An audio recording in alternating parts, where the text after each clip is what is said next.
welcome to this conversation brought to you by White House Custom Color. I'm Jed Toffer. Today I'm having a chat with Phillip Blume. Hi, Phillip. Hey, how's it going, Jed? How's it going, dude? Very well, thanks. Thanks for doing this with me. Here we are at WPPI Las Vegas. Yeah, you've got quite the view from this, we'll call it a suite, because the people are just listening on radio, so they can imagine whatever they want. But the view is actually awesome. This is beautiful. It is. I was blessed with a very nice view. See the pyramid, the Luxor, and then all the Eiffel Tower. You can see France from here. You can see the Strip, and you see a nice view of the mountains over the airport. It's pretty sweet. Tell me about yourself, you and your wife. Yeah, we're just country bumpkins from the rural South. So we live about a couple hours outside of Atlanta, so everyone knows where that is. Actually, we live pretty close to where I was born and raised, which is Athens, Georgia. Mm-hmm. And funny enough, it's under 100,000 people are right at it. But people all over the world seem to know it because REM, right? And it's kind of a cool music scene, university town. So we love, it's a creative culture, arts center that can also work against you when you're a professional photographer, because there's the university and all these art schools, and it's almost a hobby of ours to just watch how many photographers flood the market with new websites every year. And when you're around long enough, though, you get to see the trends and how many of them slip through. And and so it's but we love it there, and we live in kind of among the cow pastures and cotton fields, 30 minutes away from town. So it's so you're great. 30 minutes outside of Athens, even. Right, we're in Watkinsville. I think our population is 2,200, and it's a good place to raise kids. So we've got 3 kids, and they can. It's the kind of town in America where you can still just say, go outside and play, and send them on their way. Yeah, so we love it. Not worry about it. Yeah, I like that piece. Your topic is an interesting one: building a successful photo business in a bad market. Right. Now, you know what struck me is that you called it a bad market. That's direct, which I appreciate. Explain that a little bit. Tell me what you mean by that. Yeah, so Eileen and I like a lot. It's such a common tale. We kind of started our photography business on accident. Mm-hmm. I was teaching high school, and Eileen was working at Starbucks as a barista, and we were newlyweds. And but I was also a photographer hobbyist. Right. And a friend of ours, wanting photography on the cheap for her upcoming wedding, just asked to see some of my work, because, friends knew that I was a photographer on the side and playing around with it. So I asked Eileen, my new bride at the time, this is going back more than a decade now. Wow. And I look so young. I don't know how that happened, but right at a decade. And so Eileen, man, I love her so much. She's a classic overachiever. And she's so good at everything she does. But instead of just emailing some portfolio pictures to our friend like I asked her to do, she went and sort of figured out how to create a little website to really display it pretty, This was over 10 years ago? Yeah, so right at 10 years. Wow. And so she put these few images online, like in a little gallery, and lo and behold, pretty soon strangers started calling our phone number. Really? Yeah, and it turned in within one. And now I have to be careful how I tell this short bit of the story, because man, we thought we had made it, and I know that our friends thought we had made it at the time, but there was kind of some stuff going on behind the sines of how a business really operates. But I will say that within that 1 year, we both left our jobs and went full time. 1 year? Less than a year. So we. It was great in terms of we had so much business we couldn't possibly get our hands in anything else. Yeah. In fact, we couldn't really even have time to invest in our relationships anymore, and it was hard on our marriage. Right. That was the drawback. But we certainly had to learn a lot about business before any success came. Yeah. Were you making money right off the bat too? No, indeed. Right. Okay. That's the piece that's pretty interesting, because we jumped into it. Mm-hmm. It's like a fling, and so excited, very optimistic about the future at that young newlywed age. Right. But then, had only we done our market research ahead of time, we would have known that our local market that we had to serve was then and is now the highest poverty rate in the United States of America. Oh my. So here you have a little town of 100,000 or so, and only a small percentage of that number is really reachable as potential clients for a photography business. If you want to make money. Now, early on, we just thought, what do we do? We didn't have any market strategy. We just thought you have to charge less so that people will hire you. Right. And I'll say our view of marketing and how markets work is much more sophisticated and refined after 10 years now. Sure. But that was kind of where we started. And I'll say, so that second year in business, after about 2 years of struggling, and long nights, working, editing, you come to a point where, your friends start saying, I know you're always busy, but would you like to come to this thing? And then pretty soon you notice that people just stop inviting you. They stop asking, And it was really frustrating, really sad, really tragic for us. Definitely realized that our relationship was struggling. We should have been, getting to know each other as newlyweds, and instead our business is taking over our lives, and we can barely pay our bills. So, I think the next thing that happened in our lives was pretty remarkable, and it was what I would call a turning point for us. Two things really that happened. One, Eileen got pregnant for the first time, and man, I was walking on air. Like all I ever wanted to do was be a daddy and have a family. That is awesome. So forget what maybe the business will fail. We'll go, sure, you can go back and be a Starbucks barista. Like all of a sudden, all these ambitions and stuff don't mean as much to me anymore, because I'm going to be a daddy. And and I love that we were self-employed, and I could go with Eileen to all of her OB appointments. And as the baby grew, we can just like hear her heartbeat and this familiar sound. That's just like love welling up in my heart like never before. And I'll never remember that the day that we went in for an OB appointment, and we're laughing as they kind of jelly up her belly bump to use the ultrasound machine, and just waiting to hear that heartbeat again. And that time, all we just hear is the clock ticking on the wall. There's no heartbeat. And that it was just hard, because I think as young adults, for the first time, realizing we make a lot of plans for the future, and have a lot of expectations and hopes, and sometimes those things just don't unfold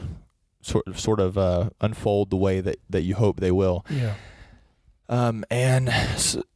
Really stepped back and realized life is short, life is fragile, and why are we just like, what are we working around the clock for if we're neglecting our relationships? We need to step back and remember who we are, and who Eileen and I realized we were, the way we were raised. It was to be about something bigger, to just rely on God to use us to help people and be a blessing to others. And so we kind of stepped back and decided we would do something very very irresponsible. So I'm not sure if this was the best response when our business is failing.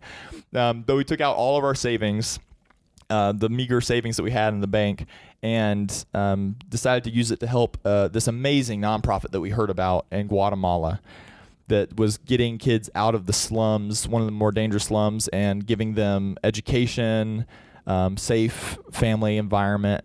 And I loved what they were doing, because we had close connections to Guatemala, and they were doing it with, no one knew about them. They were just doing it on a shoestring budget.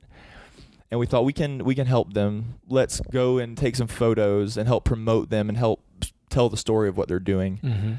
And just kind of get our focus back on what matters most to us, instead of just pictures of pretty girls in pretty dresses. And so we went down there, had never shot a video before. And that's what they said they needed the most. They'd really like a 3-minute promo video. What drew you to do all of that? Well, yeah, I mean, Eileen and I both grew up doing overseas missions trips. I grew up very poor myself, but my parents, the focus was always on helping others, not like feeling sorry for yourself. And so I think that international experience of seeing the third world, and that puts in perspective, like our property is nothing. It sure does. She and I actually even met overseas and found out after sparks flew, and there was kind of that love at first sight when we met on the other side of the world. And then only later found out that our families live within 1 hour of each other. Is that right? Here, back here in Georgia, or there in Georgia. We're in Las Vegas now. But Yeah, small world. Like we knew somebody was planning that out better than we ever could have planned it. Yeah. Yes. And so we just wanted to get back to that and not get caught up in making money and trying to build a business as a number one. Mm-hmm. So we went to Guatemala, and just to hold them honestly, we've never shot a video before. We'll take some pictures and we'll try to put together some video for you. You're not paying us, so if it fails, no big deal. Right. And it ended up being the best proving ground, the best way to learn because there was no pressure. Right. And the story was so compelling of what they were doing, and these boys that they're working with who live on streets and a slum where the police won't even enter in. And these kids are so ambitious. They don't know enough to know that they shouldn't expect much from their lives. They're like, no, we can do whatever. Right. If we just have the opportunity. So the video that we tried to make, instead of being a 3-minute promo, turned into a feature-length documentary film that ended up touring 30 states and showing in film What's that festivals. called? I saw that on your documentary film is called Lost Boys of Paradise. Right. And so we started screening that back in 2011. And man, that was just kind of an eye-opener for me. And what we do as photographers and visual communicators is so crazy powerful because as humans, we're visual creatures. Mm-hmm. And I just wanted to that's just one of my biggest encouragements to anybody is to realize as photographers, as cinematographers, videographers, we basically have superpowers. Yeah. And yet I feel like these people who are sometimes in sort of behind the scenes and doing the work, like this organization in Guatemala, they're the heroes. Yeah. And if we could just lend them some of our abilities, is so valuable. So it was without telling like our whole life story. The short sweet of it is that we found that doing projects like that actually plays a really big role in your business doing well, because people, and market research bears this out, but people like to do business with businesses that have values that they relate to, businesses they trust. And I think in a combination of doing that project, and then of course we came home and we still didn't have any money. Right. But we put into we did a big overhaul of our business structure and got smart and started learning some stuff instead of trying to be artists and like reinvent the wheel. Was part of that based on the perspectives that you had gained in doing the Guatemala project? Yeah, I mean, I think in a big picture way, I think it probably was. I think you come back from a trip like that and you come back with a certain level of humility. Yeah. Right. And so instead of like, kind of faking it till you make it kind of thing, where your friends think you're doing well because you all of a sudden went full time and you're like, oh yeah, and just trying to throw marketing ideas at the wall until you hope something sticks. Right. I think we came back and realized, so what, we're never going to be rock star photographers or anything. That doesn't matter. Right. What matters is we're going to build a business and we're going to make it work, because we want our business to basically be the fundraising arm for all of these projects and personal things that we can do in the world. Yeah, I love it. So that we got smart. This is the crazy thing. Eileen has a business degree, so we're like, we should probably use some of your knowledge and probably get some mentors or something. I like it. And so we just did that, and we restructured our business, and we can sort of talk about what those restructuring things were. But it was kind of like overnight became a fastest growing business and became really profitable. Well, I would like to talk about some of that stuff in more detail, because here's what I've heard for such a long time. Various strategies and events that we've put on, or various things that even we've done in our business, and certain numbers that people ask you about, and you start throwing out averages and whatnot. And I hear time and time again, but I can't do that right where I live. And then I say, well, I'm from a small town in central Illinois, with that's really You're saturated. From there where my daddy's people are from. Yeah, buddy. With a lot of photographers, like you said, there's a ton of them everywhere, and it can be done. Like it's one of those things that if it can be done where I'm at, it can be done virtually anywhere. And it sounds like that's even more true for you guys. Absolutely. What are some of the like meat and potatoes sorts of strategies and whatnot that you have implemented? Yeah. So right before meat and potatoes, let's kind of look at the dining room table. So okay, I like it. The big picture here is that we all hear it time and time again. Yeah. Everyone looks at, they start their own business, a photography business, and they say, I'm not doing well because the market is fill in the blank. It's oversaturated right. with other photographers. And you know what the idea is? The idea is that there's this one market. There's like this little group of people. You're looking down at the tops of their heads, and all these photographers are trying to jump up and down and attract all those people to themselves. Right. And whoever takes the most awesome epic images or something, oh my goodness, all the people are going to run over to Go them. to them, yeah. And so you're like, oh shoot, if I could just take better pictures, right. I'll buy all the fancy gear, I'll do all the XXX, and then my pictures will be the best and everyone will run to me. Come to me, right. That's one error because, man, there are so many friends we've made in this industry who I'll never attain to how amazing their work is. Yeah. But they have struggled with their businesses despite their talent. And there are people who their pictures are like, they're not my thing, but they're rocking it on the business side because it all comes down to your marketing, your branding, and you're finding your clients, and that's where the success lies. So how do you do that? You have to realize that all those little people down there, the market as we call it, there's not just one market. You learn that the market is actually divided up into like 6 or 7 different types of markets that we can talk about. Okay. And if you can just find, what you want to do is find that market that really that meshes best with your brand. And I don't just mean like your style of photography, but what you're about, your values, the people you can connect with that way, the people you can connect with who are good candidates for what you offer. And remember, as photographers, we don't sell commodities. Even if you're selling prints, we as photographers are not in a commodity industry. Okay. Like a box store, like a Walmart or someone who's selling stuff off the shelf. We're in an industry that is a luxury type of service. People do not need photography to live. We have seen that close up and personal. People need food and shelter, but photography it's like having a hot tub or something. Like, it's a wonderful thing to have. I value photography personally. I have pictures of, my family going back generations on my dad's side, and they're amazing. They kind of give me a piece of who I am and help me find my identity. Yes. And photography serves so many important purposes, but you don't need it to live. Right.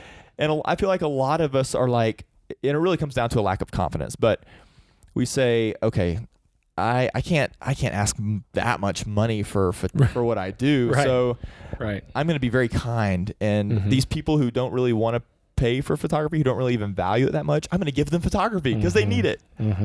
And I'll do it for cheap. And what you end up with is a bunch of starving artists in our industry. Right. And a bunch of people who are benefiting from their overwork and workaholism. And those people don't even really care about the pictures that much. Right. And so what I would love to see is more photographers change our attitude and realize, listen, I'm not going to be greedy. And when I charge what I'm worth in my business, it's not because I'm being greedy. It's because what I'm going to do by charging more is attract people who really value photography. Right. And I'm going to succeed so that I can turn around and take the extra time and resources I have, and I'm going to pour out my charity on people who really desperately need it, not people who just need cheaper pictures. Right. So I think that was the big picture dining room table. And then the meat and potatoes came to the realization that we didn't even know part of our market because we were poor. So we didn't know that there was this. Right. No, I get that. These wealthy people. Yep. And so we started realizing we don't need to spend our marketing dollars on billboard style advertising that someone might see it and call us up and we hope to be discovered. No, we went right to the point. And because we were already wanting to help charities more, we decided what's something we can do that can give back and help us. And one of the biggest strategies that's worked for us for 10 years now is, or 8, I should say, because we started it 2 years in, is going to charities we care about. All of these charities have to do fundraisers and stuff just to keep their good work going, and they need help desperately as well. Sure. So we could give them help by donating portrait sessions to their fundraising events. The people who come to charity events are people with disposable income who share your values, and they're the perfect candidates for us because one, we know that they have money to give to charity, so they might have money to give for pictures. And B, when we follow up with them or send them an email and say, thanks for helping us support this charity that they're already familiar with, then we already have started a relationship with them based on our shared values. We both have experience with the X charity that we both support. Right. And so that has become a real client base for us within an overall poor market. But there is that group of people who are doing well, who are doing meaningful things. Mm-hmm. And so we've loved getting to know them on a personal level, as well as allowing them to support and grow our business. And it's just, to me, it's just this beautiful cycle. It's like the circle of life. So it's like the more you give, the more you get type of philosophy. Yeah, it is. And I love theology and stuff, and I'm not by any means like prosperity gospel. Right. Like, do good things and you will be rewarded with riches. A lot of times, you know what? I think it's important that we have to give up comforts in order to do the right thing. Mm-hmm. But there's no doubt in my mind that when you are intentional about serving other people, this goes back to like classic Dale Carnegie stuff, like How to Win Friends and Influence People. Right. If you haven't read that book, you've got to read it, because it's over 100 years old, but it rings so true, and it's required business school reading, and it's an easy read. But basically, he's explaining human nature in that book, and makes such a clear case for the fact that if you want to collaborate with people and find ways to grow your business and so forth, then you have to find something that adds value to that person, not just go ask them for a favor. So that translates very concretely into the wedding photography for sure industry. Let's say you can drive around all day, and most of us don't even drive and meet in person. We just send an email like, I'd love to be on your vendor list. Can you do me a favor? Scratch my back is what we're saying. Yeah. That's not going to turn into relationships. Right. But if you can find a way to offer value to someone, so if it's going to that venue and saying, hey, I would love to come and really just spend a day getting great commercial shots of your space. Let me interview you. Let me do a video and interview you, the owner, talking about your space. Put together a promo piece that you can use. And you're doing good for someone, then it's just natural that you now have a relationship with that person, and they're going to think of you first, and they're going to reciprocate. Most people, maybe some people don't have any empathy, but most people are going to reciprocate that and give back. So is it from a practical standpoint, is it put yourself out there, pick up the phone, start making contacts, and is that what it looks like? Is that what the... Yes. Yeah. Okay. Well, I mean, you're hitting the nail on the head. Okay. It's so much. I'm just going through it in my head. Like what? So if I want to implement this, let's say I'm listening and I want to implement this, that's really what I have to do, is kind of hit the bricks. The biggest stopgap for people in their businesses, and I think the reason that I forget what the number is, but I think it's in the photography industry, it's higher than most industries. It's something like in the first 5 years of maybe it's the first 3 years, about 70% of those who try to make it fail in that first 3 years. Right. And then in the next couple of years, it's even more. So if you look at the difference of why are some succeeding, why are some failing, I think so many of us just want to be discovered, and we kind of, we do all the things that we see being done. We kind of follow like sheep. So we see people doing Instagram like crazy, and if I had 1 million followers, my business would be easy. Right. And so I'm going to spend all of my time and energy, my precious time and energy on learning Instagram. Right. Like, we don't need, Eileen and I, like, Instagram's the only social media I actually enjoy. So we love to connect with people there, and you're welcome to follow us, but you'll go there and you'll find we don't have a lot of followers. Right. We're not like social media kings and queens. Right. But because we know that if we just put that on the table and say, I'm only going to Instagram once in the morning because I don't have time for that distraction. Right. And then we spend the rest of our time and energy and, like adults, focus on real relationships, then that's exactly what you said. It's hitting the bricks. It's getting out on the road and meeting people face to face. maybe social media was a novelty at one time. Now everybody's on it. Right. And you know how you stand out? It's because you're the person who came and met someone face to face and looked them in the eyes. Piece. Right. So I think it is hitting the road and that doing says something. an awful lot too. And you're making a big impression that, like you said earlier, is going to stay with that person. Totally. Yes, absolutely. Right. What's it like, real quick, I'm just curious, what's it like working with your spouse? You know, I can't complain because, well, I've got the best wife in the world. You have the best one, right? Okay. So I'm not just saying that. She's wonderful. But these are like decisions you need to make early on, right. or you know, at any point if the decision needs to be made. We have friends who are wonderful, strong marriages, love each other to death, committed to each other. God knows they should never work together, though, right? So just being honest, like it's not for everybody. But if it is maybe for you, for Eileen and me, personalities aren't perfect. Like we do have to actually work on it. So it doesn't mean that it just is easy, but our personalities do blend really well to work together. And so there was certainly at the beginning where we were learning every aspect of the business together. So we were always looking over each other's shoulder. Everything took at least twice as long, second guessing each other, and really just with enough experience, we've come to know that probably the biggest quality in working together is trusting one another. And that means I'm going to flip my computer around so I can't see yours because I know however you edit that photo, it's going to be fine. It doesn't have to be edited the way I would edit it. So we've really delegated things over time. We used the delegation piece. Yeah, it's so practical. And we have 3 kids. We homeschool them.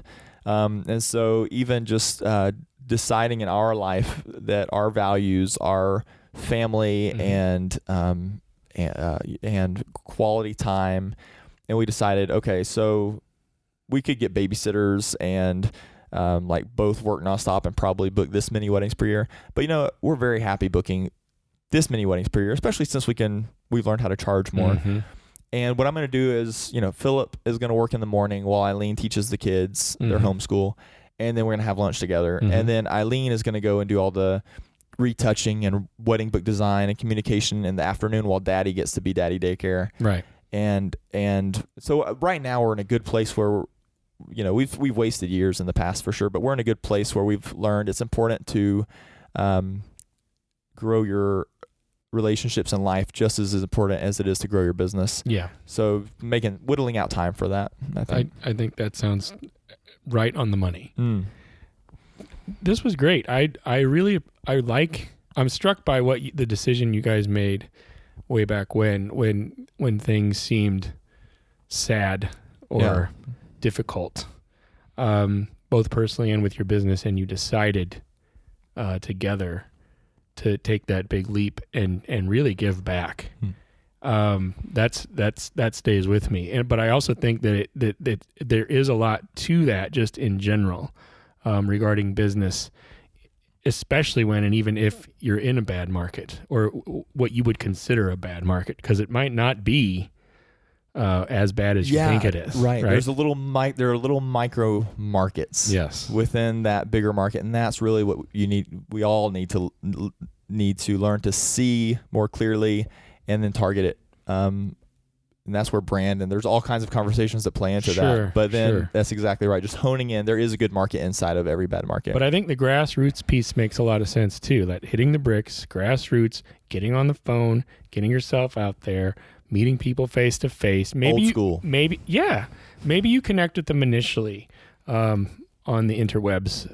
But at some point to meet somebody face to face, shake their hand, look at them in the eye, have something ready for them, whether it's a pitch deck or a portfolio, whatever you have, and have that conversation. I think that says a lot. And the worst that someone can say is no thanks. Right. And then you just move on to the next person. Exactly. Right? Yeah. And I think a lot of times, you know, doors are closed in our face. Someone says no. And I just kind of always assume that means no for now. You know, okay, not a permanent no, right? I like that too. So just taking the attitude. Sometimes doors, you know, I'm a spiritual guy, and I hear a lot in the spiritual, you know, in the religious world, people talking about, if God might just close that door to you, so you don't go that way. Sometimes I feel like, and I've read this in a book recently, Love Does, and I love the way he phrased it. But that sometimes there's a closed door, and God expects us to kick the thing down. Like sometimes you have to do a little extra. And that's work. Bob Goff. Bob Goff. Yeah. Yeah. Quite an amazing and humble guy. Yeah. So worth the read. Yeah, I mean, I think that when you're willing to work hard and you work honestly, and you have some integrity in what you do, man, that it stands out. Yeah. Like you don't have to do a lot to stand out in this world, right? Because there's a lot of people trying to cut around cut across the corners. I heard somebody say recently one of the rules for living is tell the truth, or at the very least, don't lie. And I thought, you know what? There's something to be said for that, especially in the business world. That means a lot. Indeed. Phillip, thank you for your time. This was Chad. great. I do hope that people take this with them and think to themselves, oh, if they're thinking to themselves, it can't happen here, that they'll give that a second thought at the very least, and give it a shot by really trying to make it happen. Can I tell, when you said that, it sparked one last picture, one image in my mind. Yes. If anyone if they come to a workshop at our house now, I feel we feel so blessed. Like we don't even know what to do with the house we live in now. And we have a custom studio that we built on our property, and that's where we host our workshops. But this is what people don't realize when they come to the workshop, is that we've been in our house for about 3 years now. And we had to move because we were in the adoption process, and our house wouldn't fit an extra kid. So the house we've lived in, and even when our business was doing gangbusters, was 1,100 square feet, smaller than our current studio. And it was in a neighborhood on the poor side of town where when our luxury clients came to meet us in person, this without fail, they're driving in, the lawns are mostly unkempt and long. The first house you see on the corner is burnt out with blue tarps over it. And then they'd pull up to our house, and we'd always get the phone call, am I in the right place? Yeah. And you know what? We had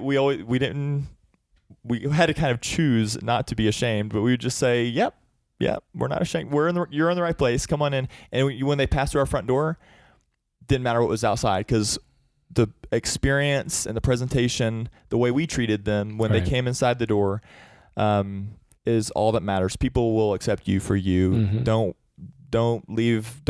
just look at externals and be discouraged. You can totally do it wherever you are. I think that's good advice. Thank you. Thanks for your time, and have a great, wonderful rest of your time here in Las Vegas before you go back to your beautiful family. Thanks. Enjoy it. Hope to see you on the other side. Thanks, man.